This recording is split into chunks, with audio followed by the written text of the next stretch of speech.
সবাইকে আসসালামু আলাইকুম। রিয়াজ কিচেন থেকে আবারও হাজির হয়ে গেলাম ভিন্ন স্টাইলের একটি সিঙ্গারা রেসিপি নিয়ে। চটজলদি কিভাবে সিঙ্গারা তৈরি করতে পারবেন, সিঙ্গারা ভাজতে দরকার পড়বে না, এবং যারা একেবারেই নতুন কখনোই সিঙ্গারা তৈরি করেননি তারাও আজকের এই রেসিপিটি দেখে সিঙ্গারা তৈরি করতে পারবেন। আশা করছি আজকের এই সিঙ্গারা রেসিপিটি আপনাদের কাছে ভালো লাগবে। ভালো লাগলে ভিডিওতে একটি লাইক দিতে ভুলে যাবেন না। চলে যাচ্ছি পুরো রেসিপিতে।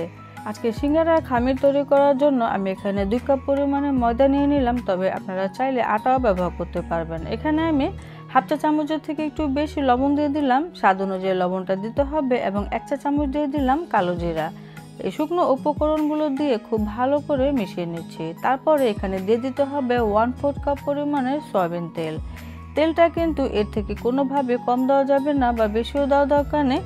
2 কাপ ময়দার জন্য আপনাকে 1/4 কাপ তেল দিলেই হয়ে যাবে। তেল দেওয়ার পরে খুব ভালো করে ময়দাটাকে মিশিয়ে নিতে হবে। একটা সময় দেখা যাবে এরকম দলা পাকিয়ে যাচ্ছে, তখনই বুঝতে হবে তেল আর ময়দা খুব ভালোভাবে মিশে গেছে। এখন এখানে আমি নর্মাল তাপমাত্রা পানি দিয়ে দিব। আমি এখানে 1 কাপ পরিমাণে পানি নিয়েছি, তবে এখানে আমার হাফ কাপ পরিমাণে পানি লেগেছে। অল্প অল্প করে পানি দিতে হবে আর এই সিঙ্গারার একটি ডো তৈরি করতে হবে। আর এই সিঙ্গারার খামিরটা কিন্তু একটু শক্তই থাকবে, রুটি পরোটার মতো নরম হবে না। প্রথম অবস্থায় দেখা যাবে সিঙ্গারার এই খামিরটা অনেক টাইট মনে হচ্ছে, কিন্তু কিছুক্ষণ মাখিয়ে নেওয়ার পরে দেখা যাবে হালকা কিছুটা নরম হয়ে আসবে। তারপরও কিছুটা টাইটই থাকবে এবং অমসৃণ থাকবে। আর সিঙ্গারার খামিরটা ঠিক এরকমই হবে। এখন এটাকে রেস্টে রেখে দিতে হবে প্রায় 20 থেকে 25 মিনিটের মতো। আমার এখানে হাফ কাপের মতো পানি লেগেছে এই সিঙ্গারার খামির তৈরি করতে। আর এই ফাঁকে আমি সিঙ্গারার ভিতরে পুরটা রেডি করে নিব। সেজন্য চুলায় একটি ফ্রাই প্যান বসে এখানে 3 টেবিল চামচ পরিমাণে তেল দিয়ে দিলাম, সেই সাথে হাফ চা চামচ পরিমাণে দিয়ে দিলাম 5 ফোড়ন। এখন এই তেলে 5 ফোড়নটাকে হালকা কিছুটা ভেজে নিব, এতে করে ফ্লেভারটা খুবই ভালো আসবে। তারপর দিয়ে দিচ্ছি 2 চা চামচ পরিমাণে আদা রসুন বাটা। এটাকেও আমি 2-1 মিনিটের মতো ভেজে নেব, এতে করে সুন্দর একটি ফ্লেভার আসবে। তারপর দিয়ে দিলাম 1 মুঠ পরিমাণে পেঁয়াজ কুচি। 2-3 মিনিটের মতো পেঁয়াজটাকেও নেড়ে চেড়ে ভুনে নিলাম। এখন আমি দিয়ে দিচ্ছি এখানে কেটে রাখা আলু। আমি এখানে প্রায় হাফ কেজির মতো আলুকে এভাবে কিউব করে কেটে নিয়েছি। সিঙ্গারা বানাতে গেলে আলুর পুরটাকে খুবই মজা করে তৈরি করবেন, তাহলে সিঙ্গারা মজা হবে। এখানে আমি 1 চা চামচ পরিমাণে লবণ দিয়ে দিলাম, হাফ চা চামচের থেকে একটু কম হবে দিয়ে দিলাম হলুদের গুঁড়া, এবং সামান্য একটু মরিচের গুঁড়া দিলাম, এবং হাফ চা চামচ দিয়েছি ধনিয়া গুঁড়া, আর কিছুটা কাঁচামরিচ দিচ্ছি। আপনারা চেষ্টা করবেন কাঁচামরিচ দিয়ে এই পুরটাকে ঝাল করার জন্য। শুকনো মরিচের গুঁড়াটা সামান্য একটু দিবেন, কাঁচামরিচ দিলে এই ফ্লেভারটা খুবই ভালো আসে। শুকনো মশলা দিয়ে নেড়ে চেড়ে মিশিয়ে দিয়েছি। এখন এখানে 1 কাপ পরিমাণে পানি দিয়ে দিলাম, নেড়ে চেড়ে মিশিয়ে দিলাম। তারপরে ঢেকে অপেক্ষা করছি। বলক এসে গিয়েছে। এখন আমি নেড়ে চেড়ে দিব আর চুলাটাকে কমিয়ে দেব। এতক্ষণ মিডিয়ামে ছিল, এখন আমি মিডিয়ামের থেকে কিছুটা কমিয়ে দেব, যেন এই আলুটা খুব সুন্দরভাবে সেদ্ধ হয়ে যায়। তবে এর আগে এখানে একটি তেজপাতা দিয়ে দিচ্ছি, আর দিয়ে দিচ্ছি ভাজা জিরার গুঁড়া হাফ চা চামচ। এতে করে এই ফ্লেভারটাও কিন্তু খুবই ভালো আসবে। এখন আমি আবারও ঢেকে অপেক্ষা করছি আলু পুরোপুরি সিদ্ধ হয়ে আসার আগ পর্যন্ত। ফিরে এলাম, আমি মাঝে কিন্তু নেড়ে চেড়ে দিয়েছিলাম। আলু আমার সেদ্ধ হয়ে গিয়েছে। এখন এখানে দিয়ে দিতে হবে পেঁয়াজ আর কাঁচামরিচ। আমি এখানে হাফ কাপ পরিমাণে পেঁয়াজ কুচি নিয়েছি, এবং 1 টেবিল চামচ নিয়েছি কাঁচামরিচ কুচি। তবে ঝালের পরিমাণটা আপনারা বুঝে দিবেন। আর নামানোর আগে এভাবে কিছুটা পেঁয়াজ আর কাঁচামরিচ দিলে এর টেস্টটা খুবই ভালো আসে। এখন নেড়ে চেড়ে মিশিয়ে দিতে হবে। তারপরে দিয়ে দিতে হবে এখানে 2 টেবিল চামচ পরিমাণে চীনাবাদাম। চীনাবাদামটা আমি হালকা কিছুটা ভেজে মুচমুচে করে নিয়েছিলাম, সেটা এখানে দিয়ে দিলাম। আরও দিয়ে দিলাম 2 টেবিল চামচ পরিমাণে ধনিয়া পাতা কুচি, এবং হাফ চা চামচ দিয়ে দিলাম গরম মশলা গুঁড়া। এতে করে এর ফ্লেভারটা খুবই ভালো আসবে। সমস্ত কিছু দেওয়া হয়ে গেলে এভাবে নেড়ে চেড়ে আলুগুলোকে হালকা কিছুটা ম্যাশ করে নিতে হবে, তাহলে আমাদের সিঙ্গারা পুরটা খেতে মজা হবে। রেডি হয়ে গিয়েছে, নামিয়ে এক সাইডে রেখে দিলাম। এর মধ্যে আমাদের এই সিঙ্গারা খামিরটাও কিন্তু রেডি হয়ে গিয়েছে। এখন আমি আরও কিছুক্ষণের মতো এটাকে মথে নিচ্ছি। তারপরে একটি রোলের মতো তৈরি করে নিব। রোলের মতো তৈরি করে আমি একটি ছুরির সাহায্যে এটি 4টি ভাগে ভাগ করে নিচ্ছি। আজকে আমি বড় রুটি তৈরি করে তারপরে সিঙ্গারা তৈরি করব। তো বাকিগুলোকে আমি ঠিক বলে রেখে একটি শুকনো কাপড় দিয়ে ঢেকে রেখে দেবো, যেন বেশি ড্রাই না হয়ে যায়। এখন আমি একটি লিচি নিয়ে সামান্য একটু ময়দা দিয়ে এটাকে বড় একটি রুটির মতো বেলে নেব।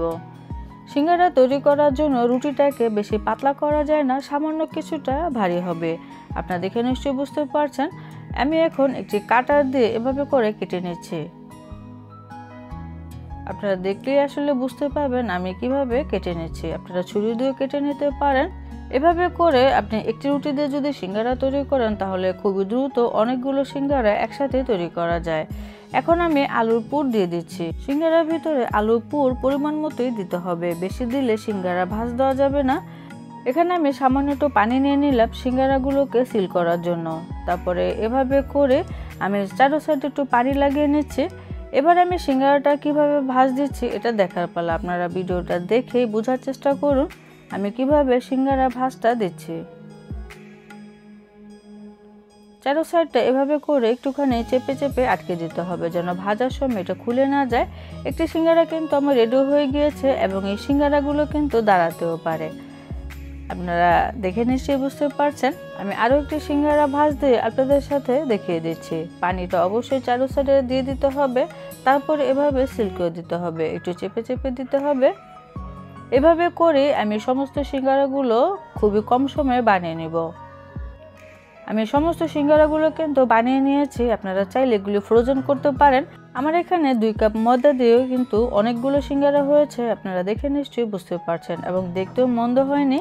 আপনারা চাইলে এই পর্যায়ে এই সিঙ্গারাগুলোকে ফ্রোজেন করতে পারেন। আমি এই ট্রেটা ধরে ডিপ ফ্রিজে রেখে দিচ্ছি। যখনই সিঙ্গারাগুলো ঠান্ডা হয়ে যাবে তখনই নামিয়ে আমি একটি এয়ারটাইট বক্সে ভরে বা জিপলক ব্যাগে ভরে এগুলোকে সংরক্ষণ করব।